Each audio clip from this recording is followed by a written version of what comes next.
What a tumble on Wall Street. As we told you earlier, the Dow plummeted more than 600 points, more than 630 points in the first day of trading after Standard & Poor's downgraded our credit rating. And joining us now to put some perspective on all this financial mess is financial analyst Rick Bloom from Bloom Asset Management.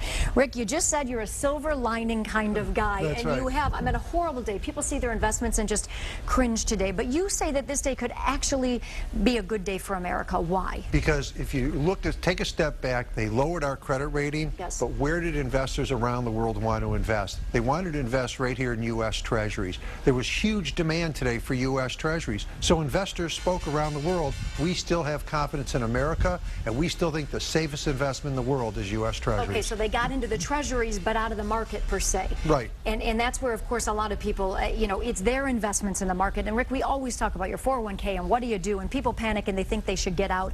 You say, first of all, that this is the time to continue contributing to that 401k because it's on sale. That's right. When should you go shopping? When things are on sale. The market's had a 15% drop in the last few weeks. You want to keep investing so you get dollar cost averaging. When you buy now, you're paying a much lower price. So it's a good time for investors to keep their strategy and keep investing. Okay, I think a lot of people are scared though because they see 600 points today and they wonder what's going to happen tomorrow. Could it be another 600? You don't have a crystal ball, no. But your thoughts on what lies ahead.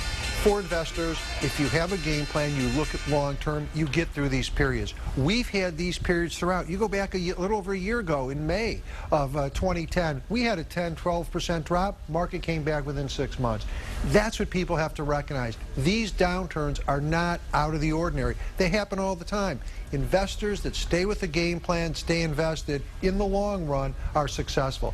Investors that bail out, well, then you can't predict the market. You've got to get out at the right time and get back in the right time, yep. right? I don't know anyone that can be right twice. When you buy, when you sell, it's almost impossible. Let's talk interest rates real quickly, too, because you mentioned with the Treasury bonds that as more people got in, the interest rates that those pay actually went down. People are worried about adjustable rate mortgages and those types of things. The downgrading of the credit ratings for Freddie Mae and Fannie Mac, I always get those backwards, you would think the interest rates would go up. What should we expect here? Because we're seeing both things happen. It appears interest rates are coming down. And one of the reasons is investors around the world said, we want U.S. Treasuries. We don't care what the interest rates are. They were rushing into Treasuries, which brings the interest rate down. Just because Standard & Poor's raised our debt level doesn't mean that interest rates will go up automatically. It appears from today investors want U.S. Treasuries, and as long as there's that demand, we'll keep interest rates low. All right, so if you feel like you're invested properly and you have your strategy and risk management where it should be, maybe close your eyes and don't look for a little while. Investors should never let fear and greed dictate their investment decisions. Take a long-term approach, you'll be successful. All right, we'll hope and pray for tomorrow, though, anyways, okay?